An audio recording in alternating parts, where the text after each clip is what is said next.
There's a game I used to play when I was a child. I don't know if anyone taught it to me. I think I invented it. Or maybe it invented itself. I would sit somewhere, on the edge of my bed, on the floor, in the back seat of a car, and I would say my own name, quietly, over and over, not loud enough for anyone to hear, just under my breath, my name, again, again, again. And after a while, maybe 20 seconds, maybe a minute, the word would break. It would stop meaning anything. It would become a sound, just a shape made of air, and with it, something else would break open too. This feeling, hard to describe, like the floor beneath me was suddenly not quite solid, like I was floating half an inch above my own life, looking down at it, thinking, this is me? This is where I am? This is here? It wasn't scary. That's the thing. It wasn't unpleasant. It was more like stepping through the back of a wardrobe and finding a new room. A room that had always been behind the wall. A room made of pure strangeness.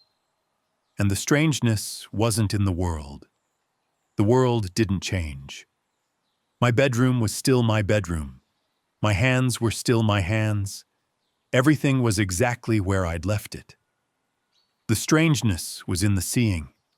As if for a moment, the automatic, everyday way of looking at things got switched off, and a more raw, more naked way of looking got switched on. And through that naked looking, the ordinary became alien. Beautifully, terrifyingly alien. I stopped playing the game at some point. The way you stop doing all the strange, private things of childhood. But the feeling never fully left. It comes back sometimes, uninvited. In the middle of an ordinary afternoon, in a grocery store, on a train. I'll be reaching for something, a glass, a door handle, and it will hit me. This wave of strangeness. Not fear, not confusion. Something more like sudden proximity. As if I've been sleepwalking through the day and just now opened my eyes and found myself standing in the middle of my life. Here. Of all places, here. I want to talk about that tonight.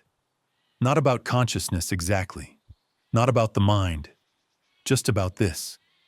This strange, irreducible sensation of being located, of being somewhere, of being here rather than not here. And how that feeling, when you really sit with it, is one of the most unsettling and beautiful things a person can experience. Let's start with the word. Here. What does it mean? Point to it. Where is here? You might point to the room you're in, or the chair, or your body. But if you keep narrowing it down, where exactly is the here that you mean? You end up pointing at what? Your chest? Your head? Behind your eyes? And even then, it slips. Because behind your eyes is a location in space. And the feeling of being here isn't really spatial. It's not that you're at specific coordinates. It's that you're present. That there's a thisness to this moment that no other moment has. That you're not remembering your life or imagining it. You're in it. Right now. In the thick of it. And somehow, that is the strangest thing in the world. We navigate space so confidently. We point to maps, we give addresses, we say, I'm at the cafe on the corner, or I'll be home in 10 minutes. And all of that makes sense. All of that works. But none of it touches the real mystery. Because the mystery isn't where your body is. The mystery is where you are. The you that's aware. The you that's listening right now. Is that in the room? Is it in your skull? Is it 3 feet behind your eyes, which is where most people say it feels like the observer sits? Or is it somehow more diffuse than that? Spread out, smeared across the moment, occupying not a point in space, but the entire field of experience? When I try to locate myself, I reach a kind of blur, a fog. The closer I look, the less there is to find. It's like trying to find the center of a cloud. You keep going, and there's just more cloud. I think we get used to it. Being here. The way you get used to anything. The way you get used to gravity. You don't wake up every morning marveling at the fact that things fall downward. You just accept it. It becomes invisible. Background noise. Presence becomes background noise. And maybe that's necessary. Maybe you can't walk around all day stunned by the sheer fact of your own existence. You'd never get anything done. You'd just stand in doorways, mouth open, overwhelmed by the improbability of it all. But still, doesn't it strike you sometimes that you're here at all? I read once, or maybe someone told me, I can't remember, about a condition. People who have it describe the world as feeling unreal, flat, like a movie set, like everything around them is a projection, and they're watching it from behind glass. The colors are the same, the shapes are the same, but the feeling of being immersed in it, of being part of the scene, is gone. And I thought about that for a long time, because it suggests something important. It suggests that our ordinary experience of the world isn't just perception. It isn't just light entering the eyes and sound entering the ears.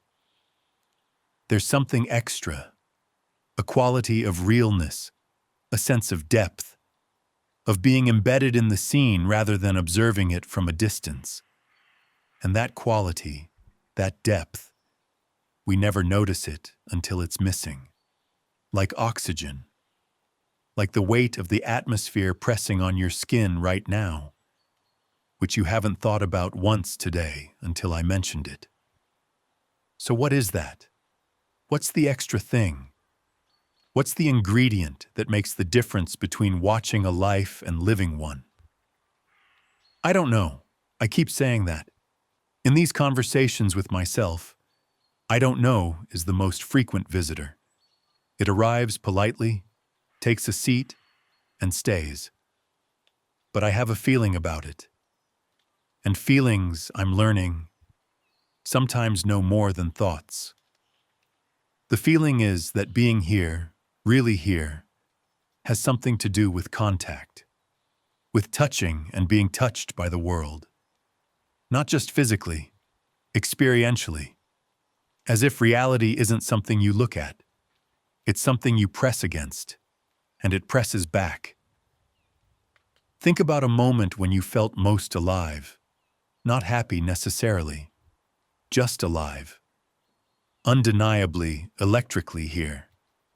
For some people, it's danger, a near miss on the highway, the car swerving, the adrenaline flooding, time stretching like taffy. And for a few seconds, everything is crystalline, every detail razor sharp, the texture of the steering wheel, the smell of the air, the sound of your own heart. For others, it's beauty. Standing somewhere vast, a mountain, an ocean, a field of snow, and being so overwhelmed by the scale of it that the self shrinks to a point and then disappears, and all that's left is the seeing. For others, it's pain, real, undeniable physical pain, which is terrible, but also, in its own twisted way, the most honest thing. Because when you're in pain, you are absolutely, unquestionably here. There's no ambiguity, no distance, no philosophical debate. The body announces itself, and you listen. What all these moments share is a collapse of distance. The gap between you and the experience closes. The glass wall dissolves. And for a little while, there's no observer and no observed. There's just this blazing, unfiltered, merciless this. And then it passes. It always passes. The narrator comes back. The labeling resumes. That was scary. That was beautiful. That hurt, and the world rewraps itself in language, and you're back to watching from a comfortable distance. It's almost like the mind can't sustain direct contact for very long. It has to pull back, build a buffer, create a story about what happened. And the story is always thinner than the experience, always flatter. Like a photograph of a fire. It shows you what it looked like, but it doesn't burn. Have you ever tried to describe a dream to someone?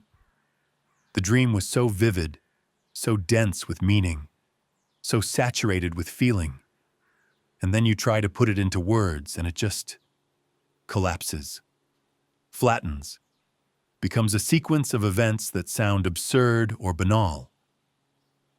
I was in a house, but it wasn't my house, and there was a door, and behind the door was water. That's what happens every time we try to narrate the present moment. The narration is a compression algorithm. It takes the vast, infinite, multidimensional data of being here and squeezes it into a sentence. And the sentence works well enough to coordinate behavior, to share, to plan, to remember. But it loses almost everything that matters. The smell, the texture, the feeling of being inside the moment rather than pointing at it from the outside. Language is a map, and maps are useful. But the map of Paris isn't Paris, and the word here isn't here. Maybe that's what being here really means. Not a location, not a time, but a degree of contact. How much of reality you're actually letting in at any given moment. And most of the time, the answer is very little. Most of the time, we're living in the story about our life rather than in the life itself. Thinking about the future, replaying the past, narrating the present in real time, which means we're always one step behind it, always arriving at the station just as the train pulls away. There's something almost comic about it when you think about it. Here we are, conscious beings, awake, alive, capable of the most extraordinary experiences, and we spend most of our time somewhere else.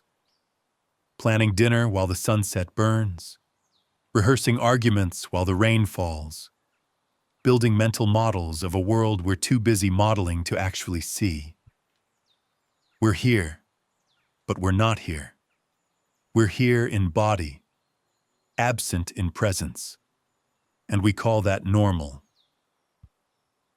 I don't want to be careful here. I don't want to turn this into advice. I don't want to say, be more present, because that phrase has been repeated so many times, it's lost its meaning. It's become wallpaper. It's become something you print on a coffee mug. And the thing it's pointing at, the actual experience it's trying to describe, deserves more than a slogan. So I won't say be present. I'll just ask, what does it feel like right now to be where you are? Not what you think about it, not what you call it. What does it feel like? The weight of the air, the temperature of the room, the sensation of your own tongue resting in your mouth, which you probably weren't aware of until just now. The quiet fact of your own aliveness, the way your chest rises and falls without you deciding to make it so. That, right there, that's here. And it's always been here. It never leaves. It never even flickers. The only thing that flickers is our attention to it. I wonder sometimes about places, about the feeling of places. You walk into certain rooms and something shifts. A church, an old library, a forest at dawn. There's a quality to the air, and I know that sounds vague, but stay with me. A quality that isn't about the architecture or the light or the acoustics, though those things contribute. It's something underneath all that. Something that feels almost like the place itself is aware. as if the space has been saturated with so much human experience, so much prayer, so much reading, so much quiet breathing among trees, that it has a presence of its own. Or maybe that's just us. Maybe we bring the presence and project it outward. Maybe we're like lanterns, casting our light on the walls and then marveling at the shadows. But I'm not sure. Because sometimes the feeling arrives before you do. You cross a threshold, and the shift is immediate, instant, faster than thought. As if the place was waiting for you. As if it reached out first. I lived near an old building once. Nothing remarkable about it. Stone, narrow windows, a courtyard with a tree that was too large for the space, its roots cracking the paving stones. I passed it every day, and every single time, I felt something, a kind of pull, a gravity, as if the building was more here than the buildings around it, as if it had accumulated so much time that it had become dense, heavy with being. I never went inside. I don't even know what it was used for, but I think about it more than I think about most places I've actually entered, because it taught me something. Or maybe it didn't teach me. It showed me. That here isn't uniform. That some moments and some places are more here than others. That reality has a texture, and the texture varies. And if that's true, if here has depth, if presence has degrees, then what are we when we're at the shallowest end? What are we when we're barely here at all? Going through the motions, answering emails, scrolling through images of other people's lives. Are we still here? Technically, yes. The body is here. The breath continues. The heart beats. But the quality, that strange, luminous quality of being embedded in the real, is thin, paper thin. You could push your finger through it and touch nothing. And I think we feel that. We feel the thinness. We feel the absence of depth. And we call it boredom. We call it restlessness. We call it anxiety. We call it the vague sense that something is missing even though everything is technically fine. What's missing isn't a thing. It isn't something you can buy or find or achieve.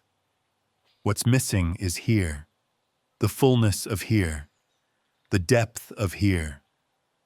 We're homesick for a place we never left. And it's funny, or maybe it isn't funny at all, that we go looking for it in all the wrong places. Travel, new experiences, new relationships, new cities, as if here-ness is something you can find by changing your coordinates. As if going to Bali will make you more here than you are in your kitchen. But you've traveled. And you know the truth. You bring the same mind with you wherever you go. After the initial shock of new sights and sounds, the narration resumes. The labeling starts up again. The abstraction returns. And you realize you've dragged your absence with you across 10,000 miles.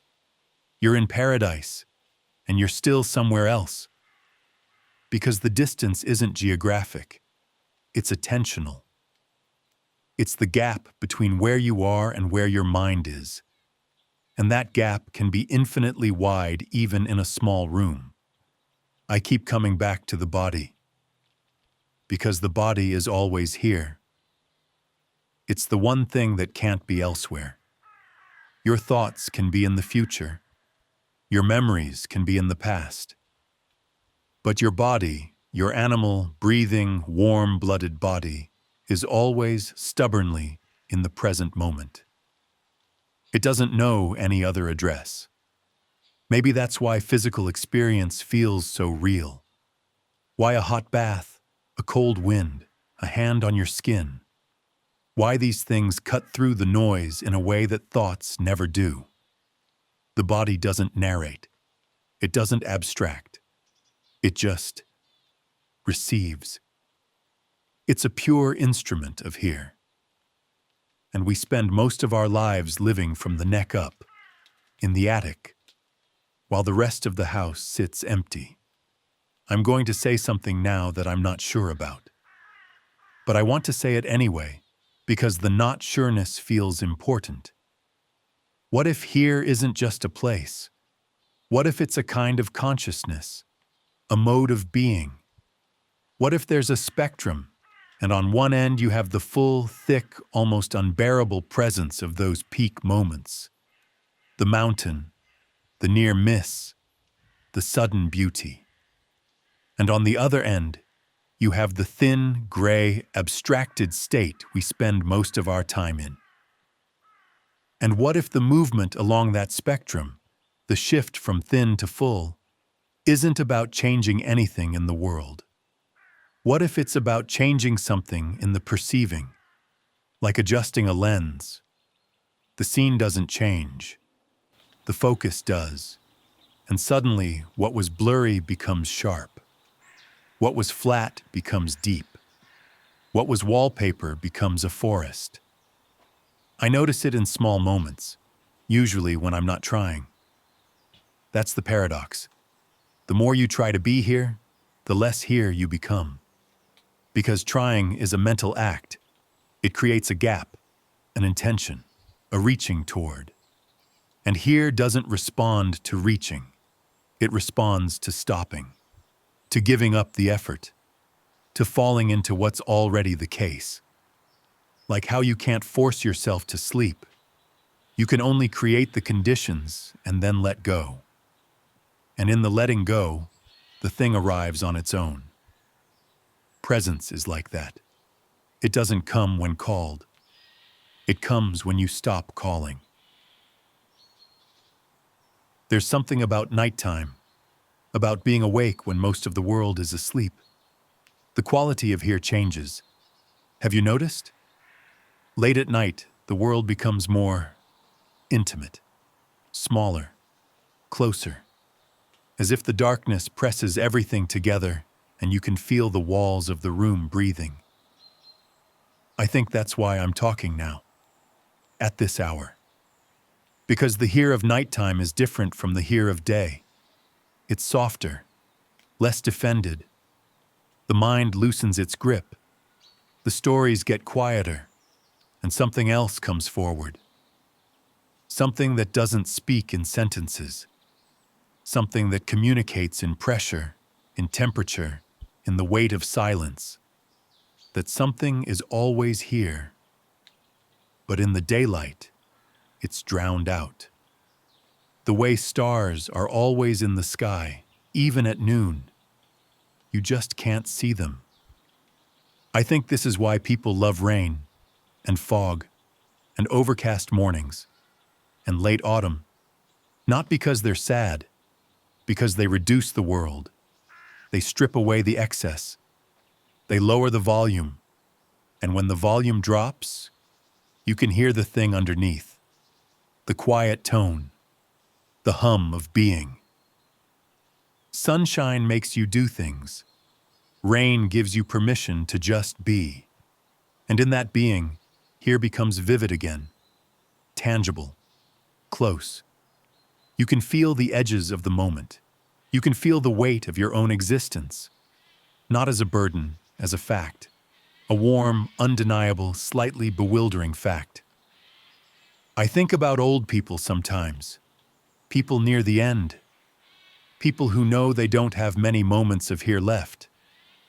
And what I've noticed, in the ones I've been lucky enough to know, is that they become simpler, quieter, not diminished, refined, like they've been slowly letting go of everything that isn't essential, and what's left is this clear, gentle quality of attention. They look at things longer, they hold hands more carefully, they listen more deeply, not because they're trying to be wise, because the noise has finally gotten quiet enough that they can hear the signal. And the signal says, here, just here. That's all there ever was. That's all there needed to be. I think about getting old, and I wonder if the great gift of aging, beneath all the loss, beneath all the grief and the fading, might be this slow, forced return to the present. A narrowing that is also a deepening. A subtraction that reveals what was always at the core. Just this. Just here. Just now. Maybe being here is the oldest thing we know. Older than language, older than thought. Older maybe than whatever we call the self. Babies are here before they're anyone. Animals are here without knowing they're here. Trees are here, rooted, literally, for centuries, in a way we can barely imagine. Presence without reflection. Being without narrating the being. And maybe what we gained when we developed language and thought and self-awareness, maybe what we gained was extraordinary, but it came at a cost. The cost was this. We could finally talk about being here, but we could no longer simply be here. The description got in the way of the described. The map covered the territory. I don't want to romanticize the past, or animals, or silence. I know that thought is a gift, that language is a miracle, that self-awareness is the thing that allows me to sit here and have this conversation at all.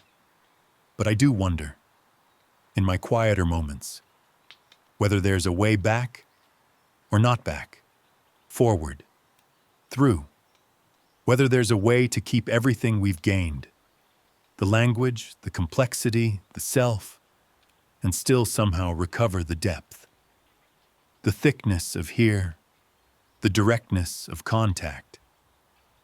Maybe that's what all the practices are for, the meditation, the prayer, the long walks in the woods, the art, the music. Maybe every contemplative tradition in history is just a different set of instructions for the same thing. How to come back to where you already are. How to arrive at the place you never left. It sounds absurd when you say it out loud, but then again, most true things sound absurd when you say them out loud. Like, you're a collection of atoms that somehow learned to wonder about itself. Like, the universe spent 14 billion years getting to this exact moment, this exact configuration, this exact breath. That's absurd, and it's happening right now, in you. I wonder about other species' hairiness, about what the world feels like from inside a whale, drifting through dark water, sound moving through the body like weather, miles of cold pressure above and below. Is that creature here? It must be. It responds, it moves, it seeks, it rests. But is it here the way we are? Does it have this meta-quality, this doubling back, this awareness of its own awareness? Or is it just here, purely, absolutely, without commentary? Like a flame is in the fire, like a note is in the song. Sometimes I think that sounds terrible, to be here without knowing you're here, like being alive but missing the best part. But other times, I think it might be the deepest form of presence there is, undivided, unself-conscious, complete. We know we're here, but the knowing creates a split, an observer and an observed, a me and a world, and in that split, something is lost. The seamlessness, the unity, the direct, unmediated contact. We traded immediacy for reflection, and the trade was worth it. Maybe. But there are moments, late at night, when I wonder what it would feel like to give the reflection back. Just for a minute. Just to feel what it's like to be here without standing slightly outside of here, looking in. I want to tell you about one more moment. It was morning, early. I was standing at a window. I'd just woken up, and I hadn't yet remembered who I was. You know that space? those few seconds before the identity boots up, before the name, the age, the schedule, the worries come flooding in.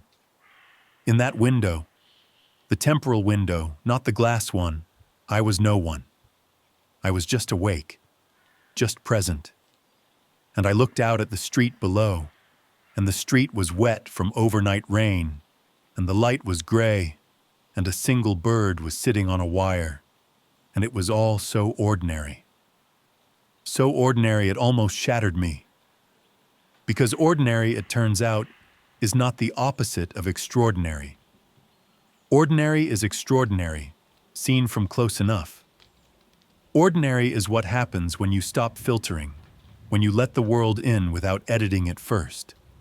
A wet street, gray light, a bird on a wire, nothing special, nothing at all, and everything. Absolutely everything. I stood there for maybe 10 seconds, and then the self came back, the name came back, the day came back, and the wet street became just a wet street again. Background, set dressing for the drama of me. But for those 10 seconds, there was no drama. There was no me. There was just here. And here was enough, more than enough. I'm going to wind down now. Not because the thought is finished. It isn't. This thought has no bottom. You could dig into it for a lifetime and still find more underneath. The strange feeling of being here, of finding yourself alive, awake, located in this particular moment, in this particular body, on this particular night. It's the kind of thought that doesn't resolve. It just deepens, like a well that gets wider as you descend. And maybe that's the point. Maybe the point isn't to arrive at understanding. Maybe the point is to keep arriving, here, over and over, each moment a fresh landing, each breath a new descent into the same bottomless well. I once heard someone say, or maybe I dreamed it, that the present moment is the only thing that exists. The past is memory. The future is imagination. Both are mental constructs. Both exist only in thought. The only thing that is actually real, in the most literal, unassailable sense of the word, is now. And now is always here. So here isn't just where you happen to find yourself. Here is the only place there is. The only place there has ever been. Every experience you've ever had happened here. Every experience you will ever have will happen here. Here doesn't change. The scenery changes. The feelings change. The body changes. But the here-ness of it, the pure, empty, open space in which it all occurs, that remains. Like a screen at a cinema. The movies change. Comedy, tragedy, horror, romance. But the screen is the same screen. White. Still. Unaffected by whatever is projected onto it. What if you are the screen? What if here is not where you are, but what you are? I'll leave that one floating, unanswered. Because answering it would pin it down, and some things are more true when they hover. You're here, right now, reading this, or listening, breathing.